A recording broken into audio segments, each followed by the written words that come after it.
يبقى انا كده يا جماعه جبت لكم كل حاجه تقدر تحتاجها في اللابتوب ده. اللابتوب ده عباره عن ايه؟ بيكون اتش بي زد بوك طبعا حاجه كويسه جدا من اتش بي. بيكون 14 انش، الشاشه بتاعته فريملس خالص مفيش فيه حواف. طبعا بيكون اللوجو الجديد، الماتيريال بتاعه معدني بالكامل. اللاب بنلاقي فيه هنا بصمه وجه فيس اي دي، بنلاقي فيه هنا فينجر برينت. الكيبورد بتاعه بيكون مضيء. الشاشه بتاعت اللابتوب ده يا جماعه تاتش، تقدر تستخدمها بقلم، تقدر تستخدمها تاتش كده عادي.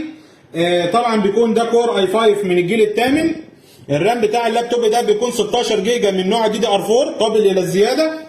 والهارد اللي فيه 256 من نوع الاس اس دي الام دوت 2 لان في ام اي، وكذلك قابل للزياده. في كارت شاشه بيكون انتل يو اتش دي الترا بيشارك مع الرام الى 8 جيجا. طبعا بنلاقي اللابتوب سليم نحيف خالص كده، وزنه خفيف. بنلاقي فيه جميع المداخل والمخارج الحديثه اللي ممكن نحتاجها. بتلاقي فيه هنا تايب سي الاتش دي ام اي، بنلاقي فيه هنا مكان للشريحه الانترنت لو عايز تشغل نت. بنلاقي فيه هنا كل المداخل، نظام التبريد بتاعه ممتاز.